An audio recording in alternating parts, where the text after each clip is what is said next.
Bueno, buenas tardes a todos. Gracias por unirse y aceptar esta invitación.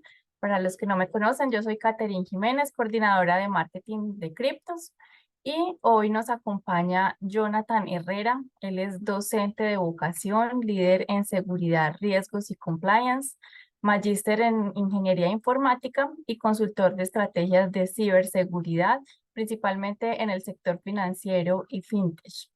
Hoy nos quiere compartir su experiencia en ataques y estrategias de prevención. Como siempre, la dinámica de las sesiones es que dejamos un espacio de preguntas para el final. Nos pueden escribir en cualquier momento sus inquietudes en el chat y al final Jonathan estará abierto pues para darnos todas las respuestas a las inquietudes y comentarios que tengan. Entonces le damos la bienvenida a Jonathan. Jonathan, buenas tardes, ¿cómo estás? Eh, Te cedo pues este espacio para que nos cuentes tu experiencia y bueno, sea de mucho interés para todos los que estamos acá. Muchas gracias.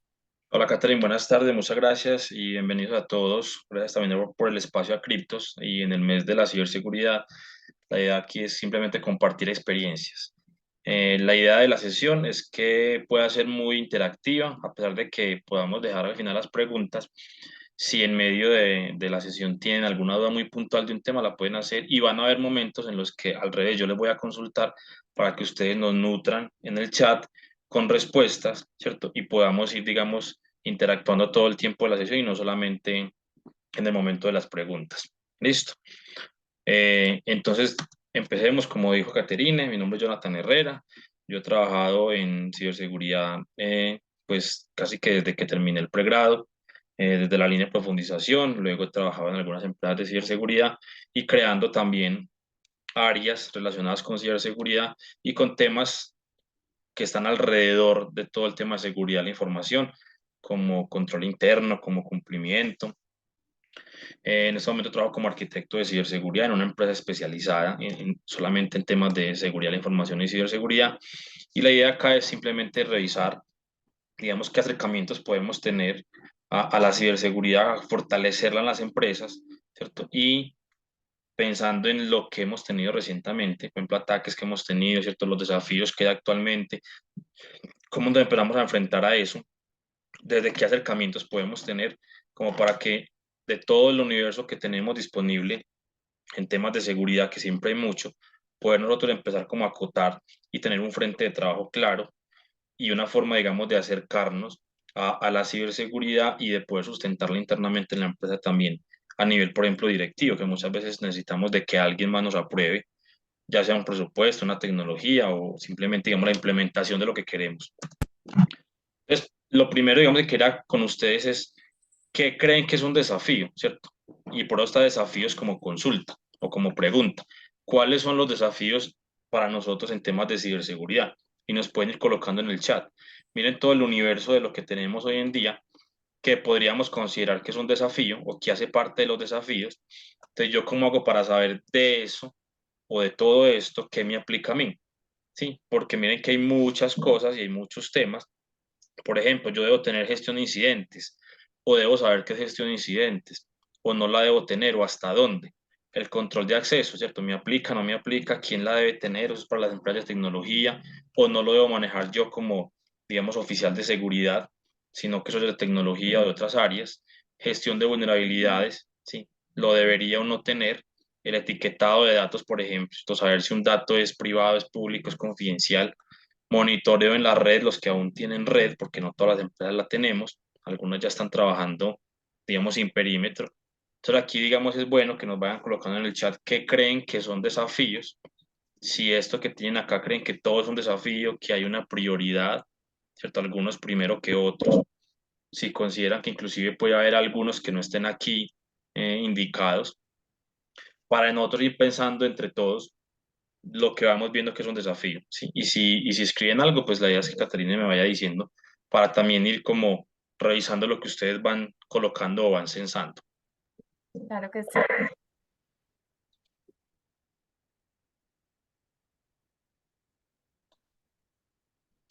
Aquí veo que alguien está escribiendo, ¿cierto? José Pedraza dice que un reto es la complejidad para seleccionar el tipo de tecnologías de seguridad acorde al presupuesto de la empresa. Y efectivamente, nosotros tenemos que tener muy claro que sin importar lo que nosotros desde seguridad consideremos más importante, ¿cierto? La prioridad, lo que hay que trabajar ya, que necesitemos más personal, que hay que implementar una tecnología, por ejemplo, porque no todos los controles requieren una tecnología, ¿cierto? Pero la mayoría van a requerir de una. Van a haber unos límites, ¿cierto? Y esos límites son límites de capacidad. Y un límite de capacidad que nos puede recortar todo de raíz es el tema presupuestal.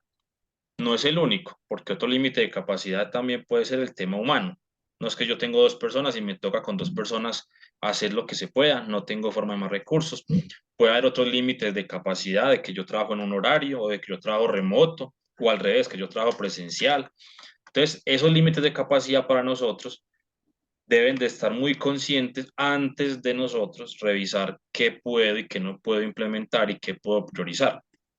Piénsenlo de pronto y devuélvanse a la academia cuando se hablaba de optimización, ¿cierto? Cuando veíamos investigación de operaciones, que en el fondo son métodos de optimización, donde yo primero digo qué límites tengo, cuáles son mis barreras, y luego defino qué quiero optimizar, ¿cierto? Obtener el máximo beneficio, ¿cierto? El menor costo. En este caso, lo que nosotros diríamos es cómo puedo hacer más con menos a nivel de ciberseguridad. Y esos límites yo debo tenerlos claros, ¿cierto? A nivel de personal, a nivel de tiempo y a nivel presupuestal, para luego saber de mis desafíos, los que estoy priorizando, que sí sean, digamos, implementables y que no dependan al revés de expandir los límites, porque ahí es donde nosotros empezamos como a ir en contra de la realidad de la empresa, ¿cierto? Yo tengo estos desafíos, pero para implementarlo necesito dos personas más, o para implementar esto requiero comprar una herramienta, o para implementar esto necesitamos aumentar el gasto, y ahí es donde la empresa dice, venga, ven, espere que entonces con lo que tengo no es suficiente o nunca es suficiente, ¿sí? Ángela nos dice, Ángela Pava, la seguridad en la nube, ¿cierto? Como uno de los desafíos que tenemos nosotros. Y efectivamente, seguridad en nube, si se fijan acá, por ejemplo, puede que no esté, pueden haber muchas cosas que no están acá, porque ya no solamente es todo lo que tenemos, sino en dónde. Entonces, yo puedo tener control de acceso on-premise o puedo tener control de acceso en nube. Si la nube es híbrida, es otro control de acceso, digamos, diferente. O sea que esto puede tener inclusive dimensiones.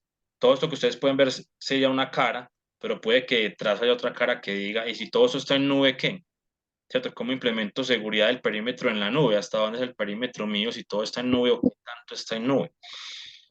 María Clemencia nos dice centralizar las alertas de cada herramienta para tomar decisiones.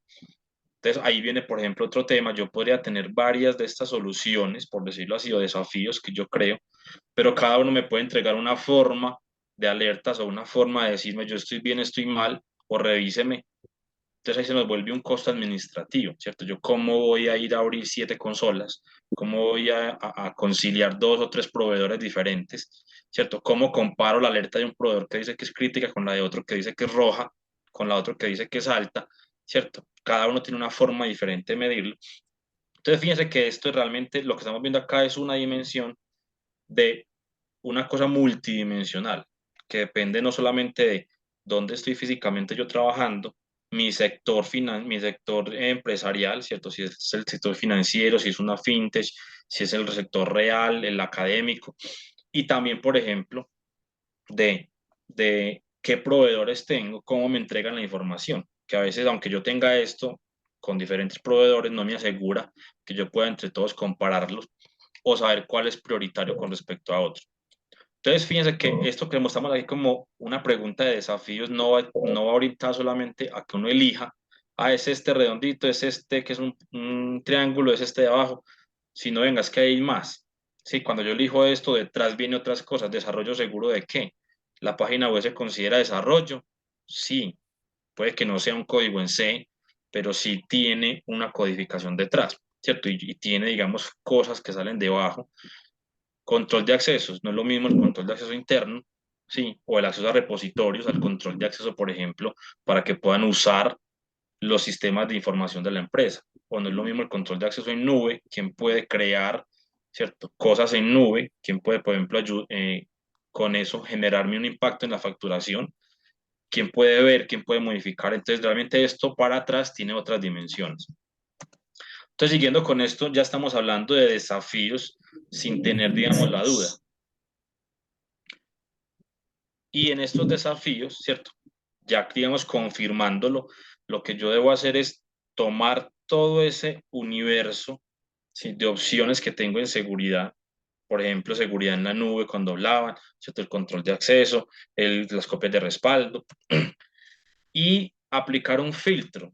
Y aquí quiero que vayan colocando en el chat cuál creen que es este filtro, cómo creen que lo puedan llamar, si es una tecnología, si es una metodología, un marco de referencia, lo que ustedes quieran. ¿Cómo creen que puede ser este filtro para ustedes, para su empresa, o si depende de algo? Donde yo lo que debería de tener es sacar todo esto, ¿cierto? Pasarlo por un filtro y tener al menos una categorización inicial.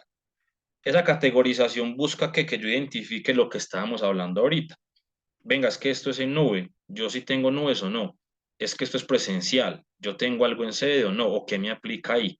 Porque no puede ser que a todos nos aplique todo, ¿cierto? No todas las industrias son iguales y aunque yo tenga la misma industria que otra empresa, no tengo las mismas características de cantidad de empleados, de complejidad, de madurez de procesos, sí, de conciencia estratégica, de pensar en seguridad como una estrategia y no como una operación de ejecutar y entregar datos. Entonces yo debo de categorizar ese universo, que sí puede ser el mismo universo para todos, según lo que me aplica en este caso a mí.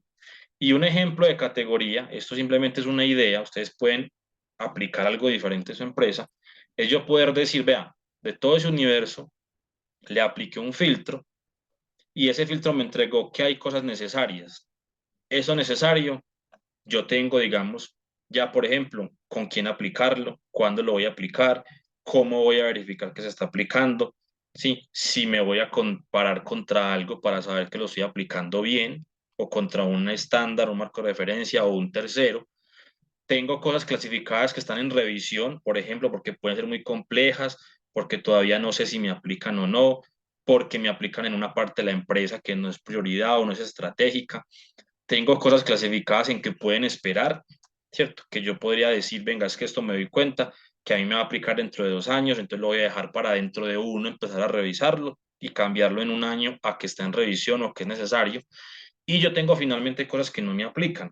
Sí, lo que les decía ahorita, yo puedo tener una empresa sin perímetro completamente en nube, donde todo el mundo trabaja remoto, y van a haber algunas cosas que necesariamente yo no puedo tener, ¿cierto? Yo no tendría, por ejemplo, si no tengo un switch, no tengo un firewall, no tengo un router, pues todo el tema de seguridad en redes y lo que deriva de ahí para abajo puede que no me aplique, no tenga dónde aplicarlo. Entonces, esto, digamos, es algo que yo debo empezar a pensar de esos desafíos que yo digo, ¿qué tanto de esto me aplica a mí? ¿Cómo hago para tener una categorización? Sí, y este es un ejemplo, pueden haber otros. Usted puede sacar de acá 5 o 6 categorías, lo que usted considere, porque inclusive puede que esto que sea necesario, yo me dé cuenta que algo lo aplica tecnología, que otro dependo del área de ventas, que otro sí lo voy a aplicar yo como seguridad. Entonces hay algo que yo debo de empezar a categorizar. Y ahora la pregunta grande es, ¿qué creen que es este filtro? ¿Sí? Que me puede ayudar, ¿cierto? A de todo ese universo, filtrar algunas cosas y decir, esto puede que sí, esto puede que no. Entonces aquí en el chat nos está diciendo Ángela Pau, análisis de riesgo o una evaluación de madurez de seguridad digital, ¿sí? Entonces, si se fijan, esto realmente es una metodología que yo debería de poder ajustar a mi empresa, pero a diferencia de todas las demás que pueden ser tecnologías para implementar o controles para ayudar a mitigar algo, si el control de accesos me ayuda para algo, para que yo, por ejemplo, tenga asegurada la información y la vea quien la debería ver o la modifique quien la deba modificar. En cambio, yo acá lo que tengo es algo más macro, como una meta información para esos controles, ser capaz de decir, venga, este a mí me aplica y me aplica ya, priorícelo, este a mí no me aplica, no lo voy a implementar, téngalo en monitoreo por el día que le aplique. Por ejemplo, yo no codifico, no tengo código, entonces yo no tengo que tener desarrollo seguro porque no tengo dónde implementarlo, no me aplica el tema de tener ambientes de prueba, ambientes de desarrollo. Pero si sí, o si tengo una partecita o estoy empezando a codificar, yo debería tener ya eso en revisión y decir, venga, de todo ese universo de desarrollo seguro, ¿qué me aplica a mí? ¿Qué puedo empezar a implementar? Porque esto me va a ayudar a mí a ir teniendo visión de cosas que después se me van a convertir, ya no en que no aplican, sino en que debe estar en revisión o peor aún, que ya es necesaria. Entonces, con base en esto, ustedes deben darse cuenta a tiempo que eso ya es necesario y poder alzar la mano y decir, venga, esto que yo dije que no aplicaba, que luego dije que ya estaba en revisión, ya se va a necesitar y tengo tal fecha para empezar a implementar. Y ahí es donde viene el tema de la gestión basada en riesgos, ¿sí? Entonces, nos decía Ángela, un análisis de riesgos, solo que un análisis de riesgos es una etapa, ¿cierto?, de la gestión basada en riesgos. Y aquí yo estoy hablando de gestión basada en riesgos, no como una actividad que usted hace y que usted en algún punto dice, esto lo hago anual o lo hago semestral, como muchos están acostumbrados. ¿Por qué? Porque la ISO 27001, que es un ejemplo de un marco de referencia, me pide colocar cada cuánto analizo riesgos. Esta gestión basada en riesgos es una forma de trabajar y una forma de yo orientar mi área de ciberseguridad en que no trabaje, por ejemplo, basada en urgencias, ¿cierto? Ni que trabaje basada en el que más grite o tenga más problemas o basada en incidentes. Yo aprendo cuando tengo un incidente, no. Pensemos vamos a trabajar basados en riesgos. Y dentro de la gestión basada en riesgos, yo tengo todo lo que ya conocemos de gestión de riesgos, de donde hay una identificación de riesgos, donde hay un análisis de riesgos, ¿cierto? Una valoración de riesgos, un tratamiento. Hay también, digamos, todo el tema de controles, donde yo tengo también identificación de controles, análisis, valoración. Ya ustedes acá tienen inclusive metodologías diferentes, ¿cierto? Existe Magery, existe la 31000, la metodología que tiene Mintic. Puede que cada país tenga una metodología propuesta por alguna entidad, digamos, que maneje el tema de seguridad digital. Lo que importa en esto, y a diferencia de la gestión de riesgos que nosotros conocemos, es que yo no voy a esperar, por ejemplo, 6 meses para ir a mirar cómo están mis riesgos, ver si hay un riesgo nuevo, actualizarlo y ponerle luego en control de cambios actualizado a octubre de 2023. Luego presentárselo a la gerencia, luego dejar el acta que la gerencia la revisó. ¿Por qué? Porque le toca mostrar eso luego a un auditor. La gestión basada en riesgos es una forma ya consciente de yo trabajar y de tomar decisiones basado en mi gestión de riesgos. Esas decisiones yo las tomo todos los días, no las tomo cada 6 meses. Entonces, por ejemplo, yo voy a implementar uno de estos controles y eso puede salir de mi gestión basada en riesgos. ¿A qué riesgos me expongo? Y yo voy a tomar de aquí, yo soy ciberseguridad, pero voy a enmarcarme dentro de la empresa. Entonces, esto es muy estratégico para que no lo piensen muy operativo ni muy, digamos, del día a día. Yo tengo que tener unos objetivos estratégicos en mi empresa y luego yo de ciberseguridad debo de tener unos objetivos de ciberseguridad que deben estar alineados con esos objetivos estratégicos. Si mi empresa quiere crecer en Latinoamérica, llegar a más mercados, yo no puedo tener un objetivo en seguridad, ¿cierto? Que sea, por ejemplo, mantener la nube igual de grande y facturando lo mismo, ¿cierto? No crear más ambientes virtuales ni máquinas virtuales porque eso va en contra, ¿cierto? Yo necesariamente voy a tener que crecer. Entonces yo debo de estar alineado con esa estrategia y crear mis objetivos propios de ciberseguridad, que yo sepa que al cumplirlos voy a ayudar a cumplir los de la empresa. Entonces ahí voy encadenando, ¿sí? Al encadenar, yo estoy autosustentando todo lo que voy a hacer en ciberseguridad.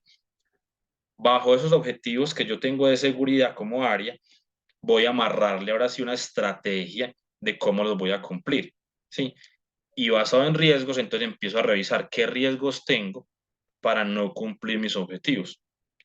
Todos estamos conscientes de que lo que normalmente nos hablan, de decir un riesgo de seguridad es que le pegue a confidencialidad, integridad y disponibilidad, sí, eso es muy claro, pero yo puedo tener un riesgo de que mis personas pierdan, por ejemplo, la concientización que se hizo en seguridad, o de que al revés, mis empleados o mis colaboradores crean que estamos tan seguros que se vuelvan más riesgosos exponiéndose, ¿cierto? A temas de malware, por ejemplo, porque creen que todas mis herramientas van a parar eso.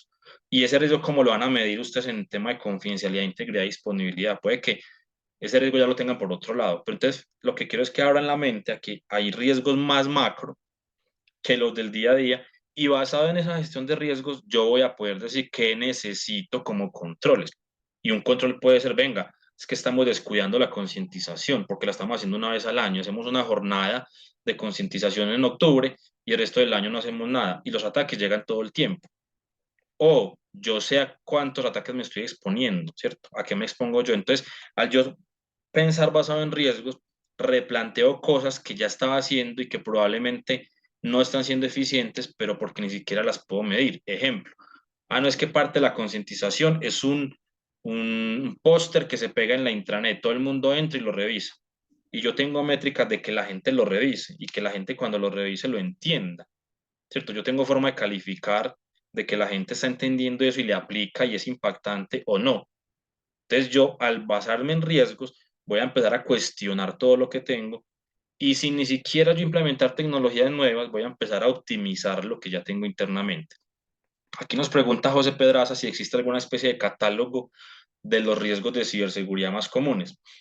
Los riesgos de ciberseguridad, como decíamos ahorita, están orientados a integridad, confidencialidad y disponibilidad de la información. Entonces, si yo me fijo, primero tengo que tener categorizada mi información. ¿Qué información tengo? Tengo que inventariarla. Normalmente se llaman activos de información. Y luego de inventariarla tengo que poder clasificarla, ¿cierto? Ahí viene, por ejemplo, parte de lo que hace Cryptos con clasificar la información, que es confidencial, que es interno, que es público, o como ustedes lo quieran clasificar. Una forma de clasificarla, por ejemplo, es por el TLP, que yo le coloco un color a la información, si es rojo, entonces le coloco luego una definición. Lo clasificado como TLP rojo solo puede ser visto por el dueño de la información, debe estar cifrado, antes de que alguien más lo vea tiene que tener autorización del jefe, lo que sea que yo considere.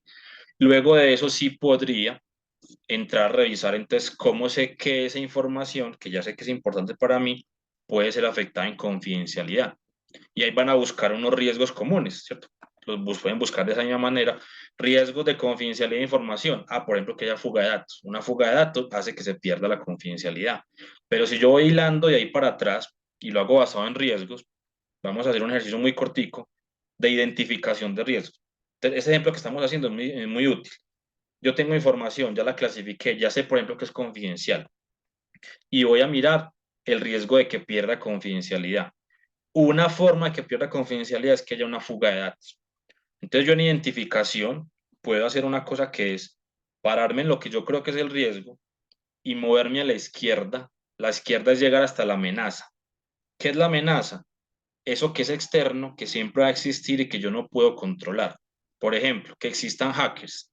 Que existan hackers, yo no puedo controlarlo, ¿cierto? No puedo eliminar la amenaza, pero me mueve a la izquierda para yo identificar todo eso hasta el riesgo.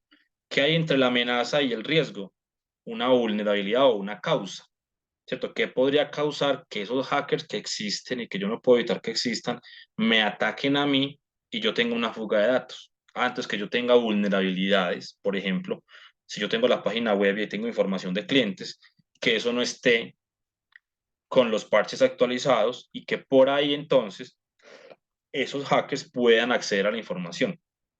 Entonces yo me voy moviendo a la izquierda, ¿cierto? Preguntándome esto de dónde viene, por qué se puede dar. Entonces con los por qué, yo me voy moviendo a la izquierda. Y hacia la derecha me voy moviendo preguntando qué pasa así. Y hacia la derecha del riesgo que está, las consecuencias, los impactos. Y finalmente, cuando yo me muevo a la derecha, llego a decir, esto es un impacto en la confidencialidad de la información. ¿Qué puede pasar? Que se fugue la información de los clientes relacionada con datos personales, por ejemplo. Y ese impacto me genera y ya se desprenden raíces, ¿cierto? Por ejemplo, un riesgo reputacional, impacto reputacional, puede que se desprenda cláusulas contractuales, puede que se desprenda pérdida de clientes, entonces también es una pérdida financiera. Entonces yo, digamos, en solamente hablando de la identificación, yo puedo hacer eso, preguntándome el por qué, voy a la izquierda, y el qué pasa si voy hacia la derecha. Y con eso voy identificando en cada uno de los tres pilares, confidencialidad, integridad y disponibilidad, los riesgos que yo puedo tener. ¿Sí? Que si bien en la industria hacia la izquierda, lo que preguntaban ahorita, todo el mundo puede tener los mismos, pérdida de confidencialidad, integridad, disponibilidad, el cómo se puede perder en mi caso va a ser diferente. ¿Sí? Porque yo puedo estar más expuesto que otro, por ejemplo, tengo ciertas vulnerabilidades diferentes por tener, por ejemplo, información duplicada, información en la nube y también local, por no tener, por ejemplo, repositorios o por no tener copias de respaldo. Y ahí voy empezando a revisar, basado en estos riesgos, todos los puntos de alerta que yo voy encontrando y luego voy a ir priorizando de todo esto qué debo tener. Entonces, un ejemplo, yo tengo el riesgo de fuga de información. Ya hice todos los controles posibles para evitar que me llegue y se me materialice el riesgo. Entonces estoy ahí bajando ¿qué? La probabilidad de ese riesgo. Pero, ¿cómo hago para bajar, por ejemplo, el impacto? De pronto nunca me pregunté, cuando se me materialice ese riesgo, ¿cómo hago para que no me impacte, por ejemplo, un día entero, sino medio día? Entonces ya ahí me toca tener de estos controles otros diferentes. Por ejemplo, el control de copias de respaldo, que sería yo de revisar que las copias estén bien, que tengan los tiempos que yo considere. Por ejemplo, no me sirve una copia de un día, si yo quiero restablecerme en menos de un día, entonces las hago, digamos, cada 2 horas. Tengo que tener que hagamos pruebas de las copias, que las pruebas sean bien hechas, que no sea una prueba, por ejemplo, donde todo el mundo está listo, preparado, con la copia ahí ya hecha y no es sino clic derecho a restablecer, sino que yo pueda llamar a la gente y decirle, vení, vamos a hacer un backup. Es una prueba, pero usted está trabajando en otra cosa y necesitamos el tiempo que salga de trabajar en eso y hagamos el backup, porque también puede pasar que yo hago la prueba y la hago mal. El día de un incidente, la gente no va a estar preparada y lista para restablecer la copia. Entonces yo tenemos que tener en cuenta eso, y la gestión basada en riesgos me abre mucho los ojos para sustentar todo. Si al final ustedes se dan cuenta, ¿por qué? Me llega a decir, lo que pasa es que yo si no hago esto, que son controles que tengo acá, no voy a cumplir con este objetivo y por ende la empresa no va a poder cumplir con este objetivo estratégico. Entonces eso ya les va a servir para ir sustentando ante, digamos, altas directivas, porque yo debo tener estos controles, porque están amarrados, encadenados a indicadores propios del área, a objetivos del área y luego objetivos de empresa. Entonces, si yo le digo a la empresa, si no tengo este anti-malware, me puede llegar un malware, me cifra la información, yo tengo que parar de trabajar y me tengo que quedar 3 días por fuera porque los backups son cada 3 días. Entonces le devuelvo a la empresa todo lo que puede ocurrir y al final se da cuenta, no cumple el objetivo estratégico que tenemos para este año. Entonces se vuelve esto un tema estratégico. Ya no se vuelve un tema operativo de yo decir, necesito plata para una herramienta de backup, ¿cierto? ¿Y por qué? ¿Para qué eso? Entonces, es una forma, digamos, de que ustedes lo revisen. La gestión basada en riesgos es un tema estratégico. ¿Listo? Entonces, pueden revisar dentro de su empresa quién sería la persona o el grupo de personas que pueden pensar en seguridad desde la estrategia y no pensar en seguridad desde la operación, desde la ejecución. Eso viene, digamos, después. Entonces, muy bien, basados en esto, tenemos unas amenazas que, como dijimos, no podemos evitar que existan. Las amenazas siempre van a existir. Y las amenazas tienen una prioridad y hay estudios que nos han sacado, digamos, top de amenazas, y ese es un top 5 que tenemos de amenazas para 2023. Ataques de ransomware, ¿cierto? Que son un tipo de malware que se especializa en cifrar información, replegarse por la empresa para cifrar lo máximo posible y luego cobrar un dinero para esa información volverla a descifrar. Algunas variantes ya también, aparte de eso, extraen la información y hacen una doble, digamos, amenaza de no solamente descifrarla si me paga, sino que si no lo hace en un tiempo, pues la publico también. Entonces también sería un riesgo, digamos, de fuga de información. Los ataques de phishing, que son una fuente de otras amenazas, donde yo lo que hago es que por correo me llegan, ¿cierto? Correos que no son de quien dicen ser enviados. ¿Y con qué finalidad? Ahí donde vienen muchos tipos de finalidades diferentes. Una finalidad puede ser que yo baje un ransomware, que lo ejecute. Otra finalidad puede ser que yo entregue mis credenciales para empezar luego otro tipo de ataque. Otra finalidad puede ser simplemente que yo reenvíe un correo o que yo valide que mi correo es útil y sirve. Entonces, el ataque de phishing tiene muchas finalidades, pero la esencia es la misma, ¿cierto? Suplantar o reemplazar un correo válido por otro y engañar a las personas para que hagan lo que se quiere en ese ataque de phishing. Ataques de la nube. Como ya todo el mundo está migrando a la nube, la mayoría ya tienen un plan para migrar lo que les queda, ¿cierto? Y casi todos tienen ya algo en nube, al menos los servicios. Por ejemplo, yo contrato con Microsoft, ya tengo entonces en la nube mis archivos. Hay muchos ataques que están llegando a la nube, la mayoría buscan indisponibilidad, ¿cierto? Pero también hay otros que lo que hacen es, esta es una tecnología, así como hay tecnologías de WordPress para una página web, entonces yo puedo mirar las buenas prácticas de la nube, quién no las está implementando y a eso los puedo atacar. Quién, por ejemplo, consiguió todo con Amazon, pero solo se enfocó en cuánto me factura Amazon, en quién puede, quién no puede habilitar una máquina virtual, pero no puso todo el tema de seguridad en Amazon. Entonces los atacantes están empezando a llegar allá, a buscar esas vulnerabilidades no tanto de la nube en sí, sino de la configuración de la nube. ¿Sí? Cuando yo adopto una tecnología, debo adoptarla y buscar la seguridad también en la tecnología, teniendo en cuenta qué es responsabilidad mía y qué es responsabilidad de esa nube.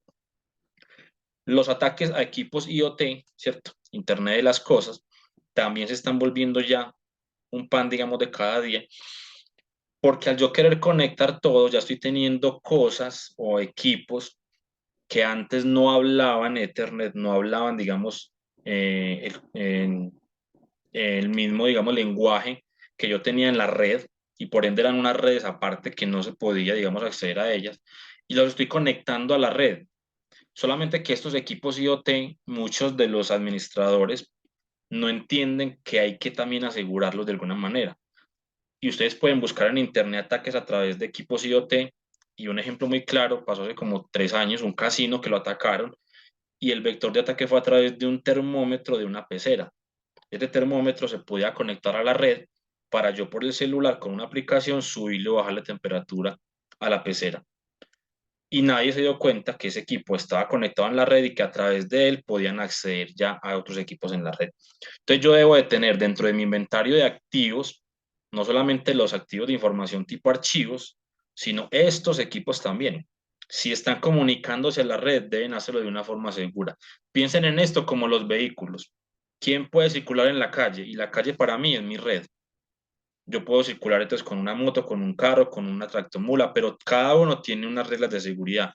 Si hay un actor diferente que lo van a dejar circular en la calle, un equipo de estos de IoT que yo quiero conectar, es que el gerente quiere conectar un aire acondicionado que tiene en su oficina para desde el celular bajarle y subirle.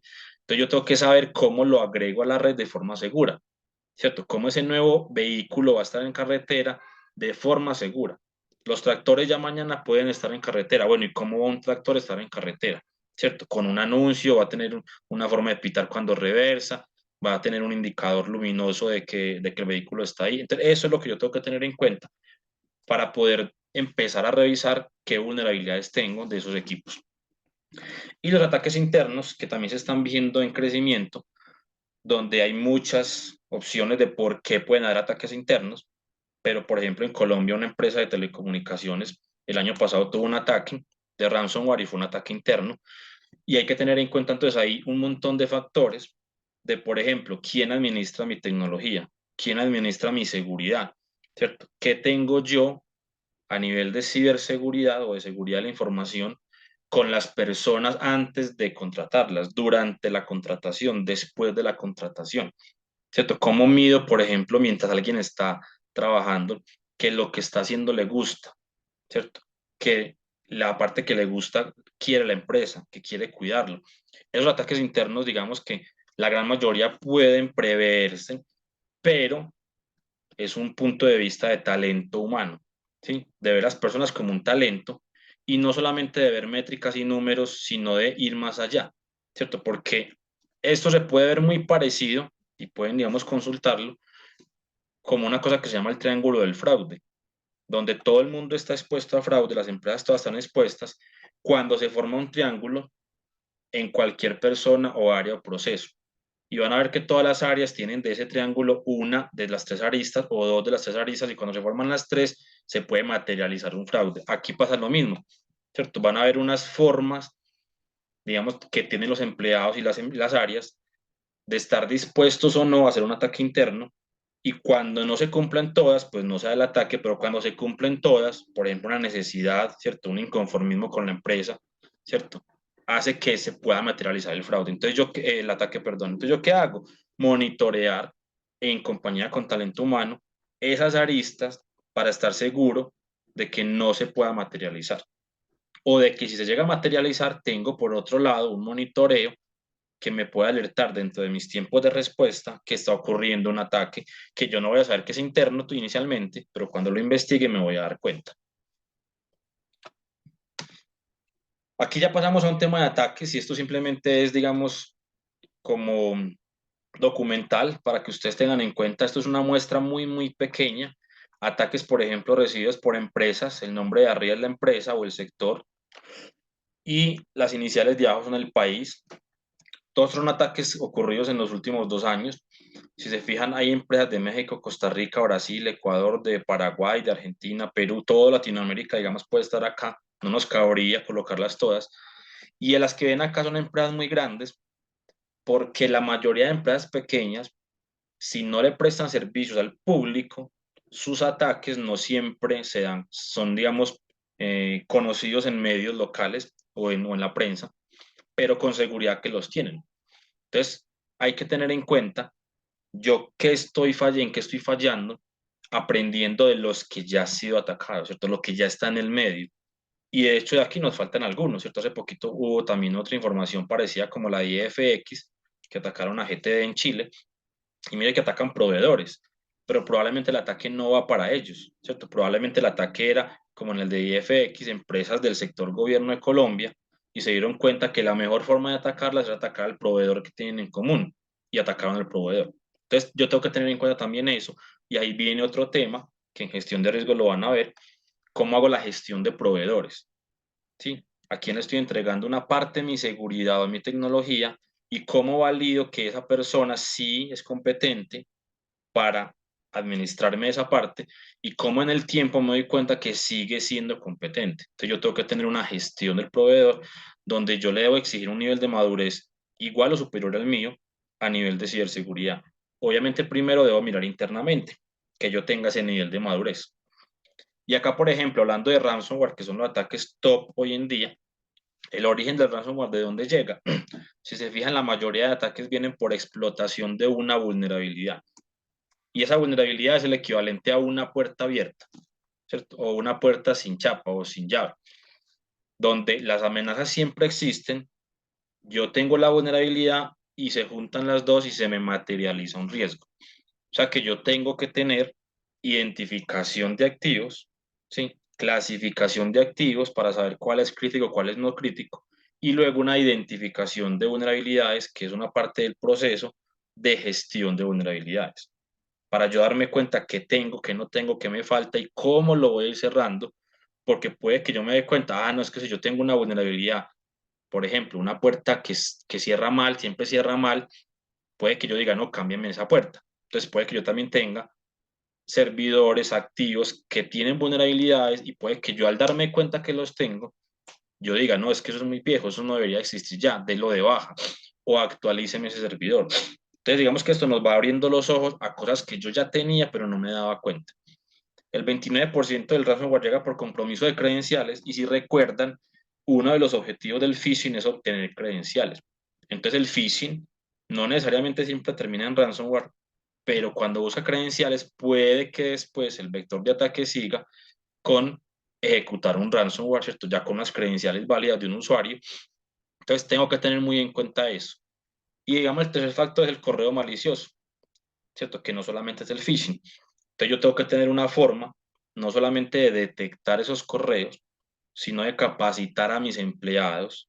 ¿Y a qué empleados? Yo debo también de categorizar mis empleados. ¿Por qué? Porque casi siempre el que más yo entreno es el de tecnología y el de seguridad. Pero los que buscan atacar son los empleados que tienen permisos de hacer pagos de facturas, una secretaria puede ser, que tienen credenciales, ¿cierto? Por ejemplo, de tecnología, o que tienen autoridad en la empresa, por ejemplo, un gerente. ¿Será que yo sí estoy capacitando a los que debería? Entonces yo debo de tener en cuenta a quién capacito y en qué lo capacito. Toda la gente, por ejemplo, de tesorería, de nómina, de facturación, debería estar muy capacitada en los correos que buscan robarles credenciales, que buscan hacer que ellos abran una posible factura, ¿cierto? Un documento de la DIAN, un documento, digamos, de fiscalía, que ellos sepan, digamos, qué puede buscar un atacante con eso y se den cuenta cuando les llegue un phishing, cómo lo alertan. Entonces yo debo de empezar a verificar en eso porque puede que yo esté también orientando mal mi tema de capacitación y esté capacitando siempre, por ejemplo, a los desarrolladores o siempre los de seguridad, que son los que no van a caer en un phishing y puede que no sean el objetivo de un atacante porque él busca otras personas y luego moverse lateralmente dentro de la empresa. Y aquí entonces finalmente revisamos unas estrategias. Entonces, si yo aprendo de esos ataques, si yo ya aprendo de las amenazas que tengo, voy priorizando.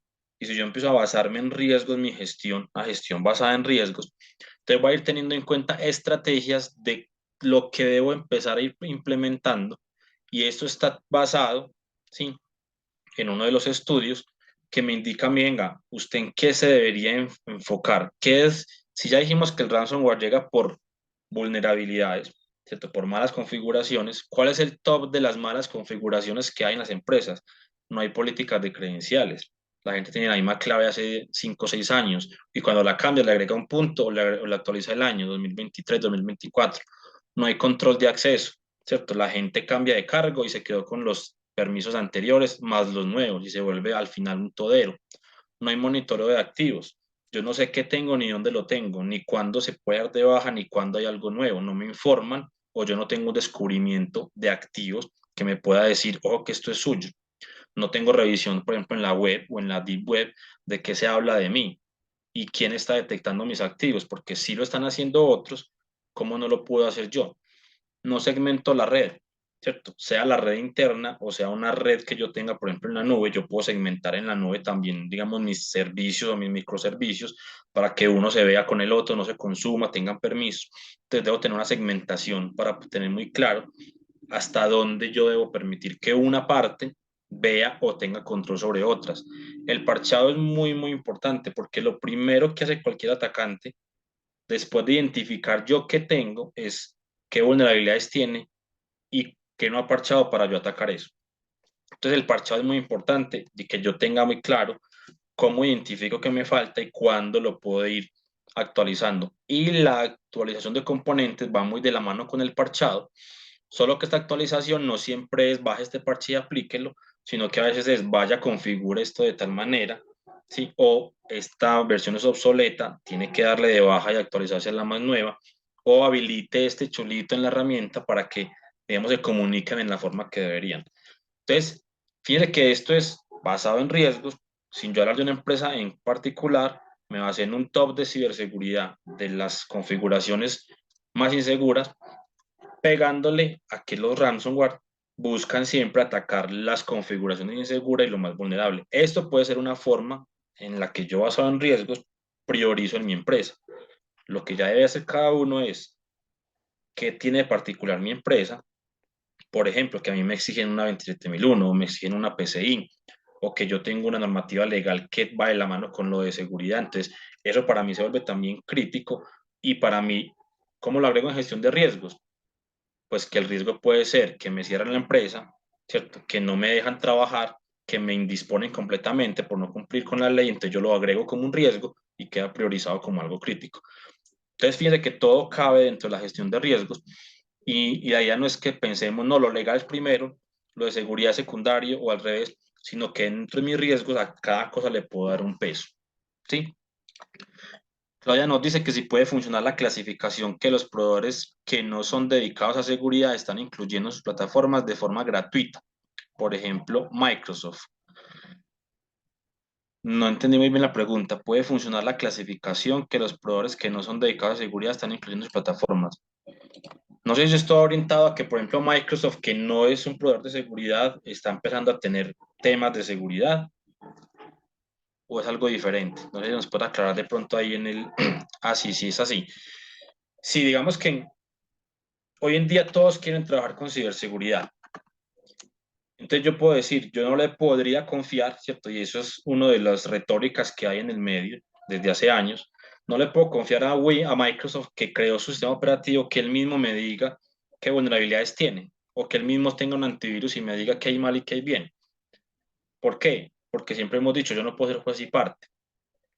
Lo que pasa es que hoy en día las mismas empresas tienen regulaciones por encima, Microsoft inclusive, que les exigen que lo que tengan de seguridad lo comparen contra otros, digamos, fabricantes de seguridad y ellos mismos tienen estudios donde yo puedo ir a buscarlos de cómo les va con su herramienta de seguridad para Microsoft contra otras herramientas de seguridad también para Microsoft. Y yo contra eso es que debería poder contrarrestar. Todos los que van a hacer, digamos, un estudio, pues tienen que buscar un tercero. Y ahí ustedes tienen ejemplos como Forrester o como Gartner, o pueden buscar estudios específicos de herramientas de seguridad como Fortinet, como otras, donde yo puedo comparar herramientas y ver desempeños. Vuelve y juega lo que decíamos ahorita. Si ya hay empresas atacadas, ¿cómo no aprendo de esos ataques? Entonces, si ya hay estudios, ¿cómo no aprendo de ese estudio? Entonces ya la retórica no puede ser, es que es el mismo fabricante de las dos cosas, ya no se las llevan, porque hoy en día con las regulaciones que se tienen, con los estudios que hay, yo puedo sustentar la adquisición de una herramienta, por ejemplo, el mismo Microsoft, y mirar los pros y mirar los contra de forma objetiva. ¿Qué les recomiendo yo? Que tengan una metodología de aceptación de nuevas tecnologías, donde ustedes no solamente digan es la más barata, sino que tengan todo un checklist para, por ejemplo, decir es que se me integra automáticamente, es que está en la nube, es que tiene doble factor, es que usa inteligencia artificial, es que es nativo de nube, es que, ¿cierto?, soporta a mis usuarios, es que me da crecimiento, me da soporte. Con base en todo eso, que ustedes la puedan revisar, puedan ponderar y decidir, y no se vayan simplemente porque esta es la más barata. Y con base en eso, cuando se elija el mismo fabricante, por ejemplo Microsoft, o se elija otro, tengan ese checklist de guía para decir, ¿por qué fue que lo elegí? Ah, verdad, porque es que la optimización a la hora de trabajar, porque es que tiene automatización, porque tiene playbook, lo que yo haya decidido me tiene que dar peso. Y esa metodología de decisión, yo también debería actualizarla, porque puede que lo que hoy sea prioritario, por ejemplo, que tenga doble factor, puede que dentro de 3 años ya haya otra priorización diferente. Listo, no sé si acá entonces podemos terminar hablando de qué hacer ante un ataque, como para que nos quede una guía específica. Esto viene muy orientado de la NIST y de la experiencia, digamos, que he tenido yo en gestión de incidentes, ayudando a empresas a atender un incidente y más que nada orquestando a los actores alrededor del incidente en yo qué debo hacer o yo cómo ayudo, ¿cierto? Porque muchas veces el incidente se vuelve peor cuando alguien autónomamente dice, ay, no, yo puedo hacer esto mientras tanto y va ayudando. Entonces yo debo tener un diagramita como este que me dé unas fases y me diga, venga, ¿qué fases tengo yo en un incidente? Por ejemplo, detección y análisis, contención, recuperación e investigación. Que me diga en cada fase qué se hace. Por ejemplo, en detección y análisis yo busco qué ocurrió y responderle eso a cualquiera, técnico, operativo, administrativo, estratégico, qué ocurrió. En investigación yo busco decir cómo ocurrió, cómo llegó el ataque. Entonces, si yo ya sé qué, tengo que responder cómo ocurrió, debo de tener luego registros, logs, bitácoras, evidencias que me digan cómo es que estoy sustentando que me ocurrió eso de esa manera. Debo tener una lección aprendida, algo que yo pueda decir que para la próxima vez voy a evitar el ataque o voy a evitar que sea tan impactante porque aprendí del anterior. Entonces, viéndolo, digamos, como una especie de checklist de arriba hacia abajo, yo debo de activar mi gestión de incidentes, es decir, debo tener una gestión de incidentes. Reúna al comité de crisis, determine por qué este evento es un incidente, que todos estén de acuerdo y decimos entre todos si es un incidente. Entonces empezamos con lo que diga gestión de incidentes, que si es, por ejemplo, llamar al gerente, se llama al gerente. Si es, por ejemplo, entonces buscar un proveedor, se busca al proveedor. Defina un líder del incidente que reúna toda la información y apoye el análisis. Una persona, ojalá, que sea no el que va a hacer todo, sino el que va a poder recibir de toda la información de cómo vamos y puede a la vez informar internamente a cualquiera de cómo vamos en cada uno de los frentes. Por ejemplo, cómo vamos en contención, ya se contuvo o no, ya estamos recuperándonos o no, ya analizamos bien qué nos ocurrió o no. ¿Sí? Será que consultemos con la alta dirección también quién va a ser el vocero. El vocero es el que habla hacia afuera, hacia clientes, hacia proveedores, con la prensa, por ejemplo. Normalmente el vocero debe de tener la empresa en la cabeza, saber qué puede y qué no puede decir, y una autorización directa de la alta dirección es ideal porque no siempre es el de seguridad ni de tecnología, ¿cierto? Es el que, por ejemplo, nos va a decir, vamos a hacer un comunicado a las partes interesadas, cómo lo hacemos, por correo, por mensaje de texto, los llamamos, qué les escribimos, hacemos un comunicado ya y otro cuando estemos en recuperación o hacemos uno solo al final, eso digamos es muy importante y a veces empresas, sin tener el vocero adecuado, dicen de más o dicen cosas que no son y luego tienen que salir digamos, a revertir eso. Y eso le juega mucho a nivel de impacto reputacional. Contenga el impacto del incidente lo antes posible y no se desvíe por averiguar cómo se originó. Si recordamos este diagramita, el qué viene acá, la contención es lo siguiente y el cómo viene al final. yo no debería desviarme preguntándome cómo fue que entraron si todavía no lo he contenido. Piensen siempre en un incidente como en un incendio. Si se está quemando su casa, usted no debería estar averiguando cómo se prendió el fuego, sino apagándolo. Y solo después de que lo apague y que esté seguro que no se va a volver a encender, ahí sí uno busca cómo se incendió. Entonces, esto es el equivalente a yo estar en un incendio preguntándome, pero ¿cómo empezó el incendio en vez de estar apagándolo? Recupere la operación cuando esté seguro de que el incidente está contenido y no se reactivará. Lo que decimos acá, recuperación viene después, ¿cierto? Entonces yo debería de recuperar todo cuando ya esté seguro de que ya se contuvo y que no se va a volver a activar. Vuelve a activar la cuenta de ese usuario porque ya sé que no está comprometido, no que va a volver, digamos, por ejemplo, a enviar correos de phishing o a activar un ransomware. Y finalmente investigue cómo se originó, evidencie las lecciones aprendidas, socialice los que es muy importante y haga seguimiento a la ejecución.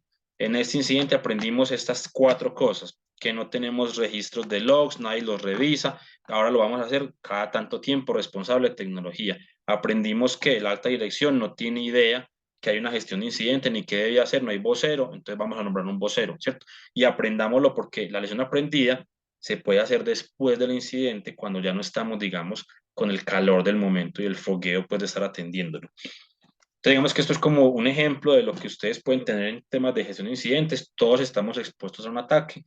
Puede que inclusive la mayoría de empresas ya estén siendo atacadas y lo que les falte es darse cuenta de cómo están siendo atacadas para luego poder responder ante eso. Aquí finalmente ya la idea es que si tienen preguntas, dudas, pues puedan escanear este código y obtener más información de criptos y los escucho en el chat si tienen alguna pregunta ya puntual de la presentación o algo, digamos, aparte, pues sobre temas de ciberseguridad.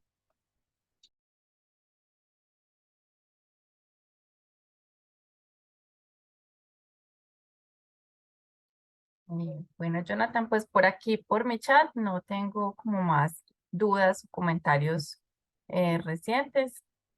No sé si alguien más le haya escrito directamente a Jonathan o tienen por aquí un minutico para que nos dejen sus inquietudes o si no le damos pues paso ya a ir cerrando la conversación. Pueden escanearnos en el QR y ahí pueden tener asesoría personalizada para sus empresas en lo que necesiten y un material también descargable como ebooks o casos de estudio también les podemos compartir. Entonces, si hay alguna duda, pues por aquí todavía tenemos el chat abierto.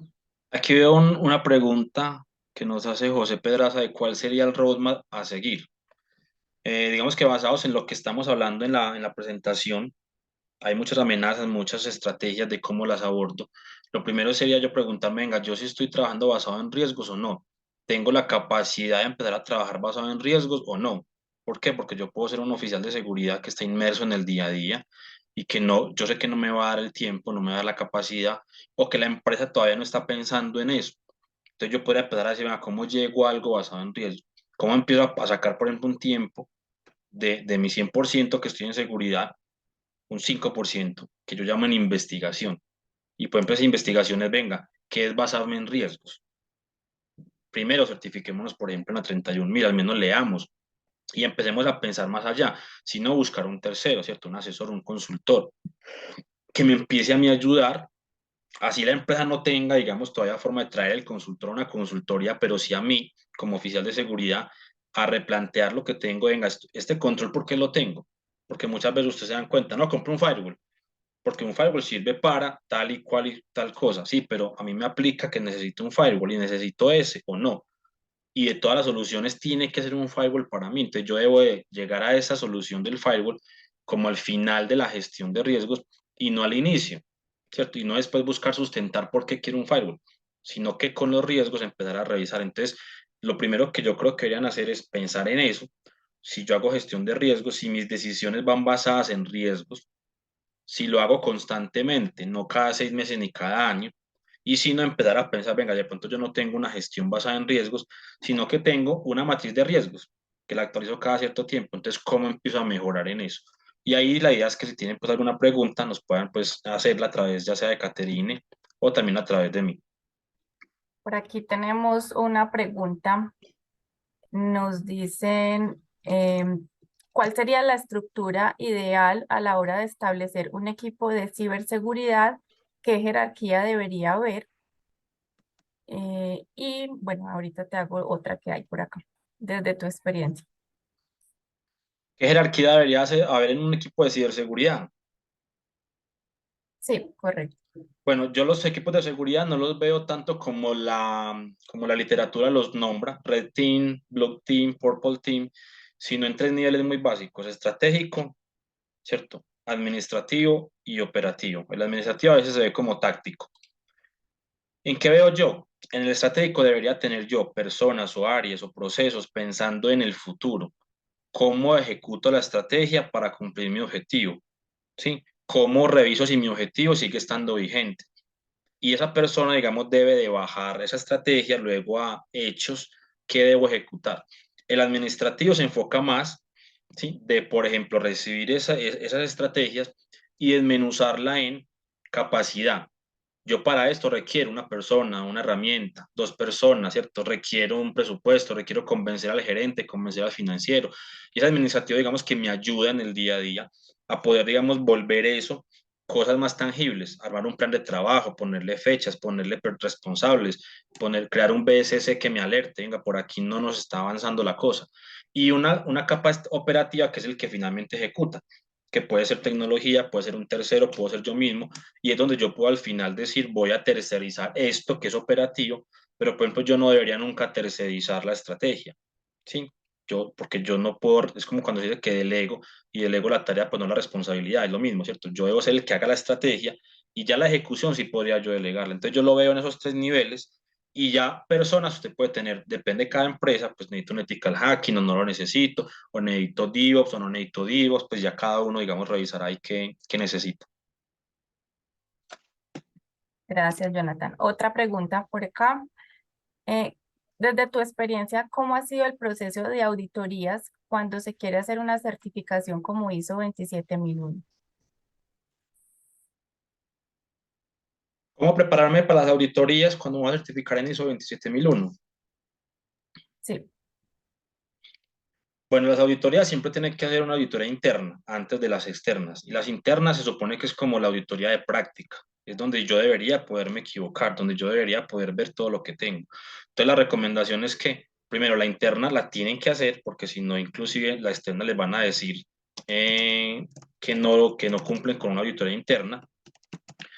Y lo que yo debo hacer es ser muy abierto y muy honesto en la interna y procurar que la interna sea más exigente que la externa. Ejemplo, si la auditoría externa con un ente certificador me dice que me la hacen en 2 días, yo intentar que la interna se haga en 2 días y medio para que lleguen más profundo, que cubran un poquito más del alcance. Y yo ser muy sincero porque es la auditoría en la que yo puedo equivocarme y darme cuenta de que tengo mal, porque no pasa nada. No pasa nada con lo que se encuentra en la interna. No me van a quitar el certificado, no, digamos, voy a tener que hacer un cambio del certificador, nada.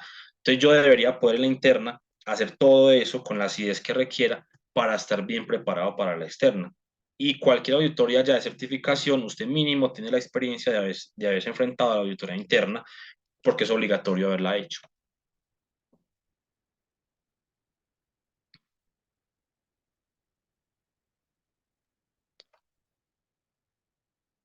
por aquí hay otra pregunta. ¿Cómo se empieza? ¿Cómo se empieza y cuál es el primer paso para proteger? Bueno, lo primero es conocer qué tengo que proteger. Entonces yo lo primero que tendría que tener es, venga, yo qué es lo que tengo como empresa. Lo que les decía ahorita, activos de información, ¿cierto? A nivel documental y activos de información a nivel tecnológico. Yo tengo que poder saber qué tengo en la empresa para saber luego cómo lo protejo. Y es todo un proceso. Y en ese proceso, pues yo tengo que apoyarme, por ejemplo, tecnología es una de las fuentes propias de seguridad para entregar el activo de información, pero yo también tengo que tener otra fuente porque si yo confío en que tecnología me va a decir cuando hay una base de datos nueva en la nube y no se da cuenta de tecnología, entonces yo no me doy cuenta como ciberseguridad. Entonces yo tengo que tener un monitoreo activo de esa infraestructura que yo pueda tener. Cuando yo sepa qué tengo, lo debo categorizar. ¿cierto? Categorizar, por ejemplo, por criticidad, por si le pega al negocio, por si me pueden disponer la operación. Y luego ahí sí puedo empezar a revisar cómo lo protejo basado en los riesgos. ¿Qué riesgos puedo tener en esos activos? Por ejemplo, un riesgo de confidencialidad diferente a una disponibilidad para saber entonces cómo lo protejo. Si el riesgo de mi base de datos es que me la tumben por indisponibilidad, entonces ¿cómo hago para tener, por ejemplo, en línea otro equipo y que esté activo cuando de pronto ataquen a uno? O cómo tercerizo con un proveedor que me tenga una herramienta, por ejemplo, antiataques de denegación de servicio. Entonces, basado en los riesgos, yo tengo todo eso, pero lo prioritario es conocer qué tengo. Si no conozco qué tengo, no puedo luego protegerlo. Así es, Jonathan. Y les recordamos pues que ese es el foco y la fortaleza de Cryptos, una herramienta de clasificación con ayuda de inteligencia artificial, y ese siempre es el primer paso para iniciar cualquier estrategia de ciberseguridad. Tienes que saber cuál es la información que debes proteger para poder saber dónde debes enfocar los esfuerzos en toda tu estrategia de ciberseguridad. Y por aquí no Sí. tenemos pues más Aquí preguntas. tengo una última que nos dice Claudia Córdoba: ¿cuál es el riesgo que tiene una empresa si no incluye proyectos de clasificación de información en su estrategia de ciberseguridad? Entonces, uno de los riesgos principales es que yo esté protegiendo lo que no debo o que no esté protegiendo lo que debería. ¿Por qué? Porque no lo tengo clasificado. Tengo, por ejemplo, información publicada en la página web que no debería ser publicada porque no la tengo clasificada, no sé dónde está, no sé quién la publica, no sé quién tiene acceso a ella. Entonces yo tengo que tener esto como un proceso, y si recuerdan, un proceso es constante, donde yo debo estar verificando mi información y saber dónde está, ¿cierto? ¿Quién la modifica, quién la puede ver, para poder luego orientar mi estrategia de ciberseguridad hacia eso que está cambiando? Yo no puedo decir que clasifiqué información en 2010 y estoy hoy con los controles todavía de 2010, o en la pandemia lo hice y ya no lo estoy haciendo. Todo va cambiando, ¿cierto? Entonces hay que tener en cuenta de eso, de que si yo tengo que tener la información clasificada, luego voy a poder responder de cómo la voy a asegurar. ¿Listo? Listo, Listo, por aquí ya Jonathan. veo gente pues agradeciendo, felicitando, y no veo más preguntas Bueno, acá por directamente. aquí tampoco. Muchas gracias a todos por su tiempo, por su participación. Igual tienen el QR y los contactos en el chat por si tienen alguna duda. Y muchas gracias, Jonathan, por toda tu experiencia y tu conocimiento. Y eso a ustedes Esperamos por la verlos en invitación una próxima y a todos por oportunidad. asistir. Que estén muy bien. Hasta luego. Muchas gracias.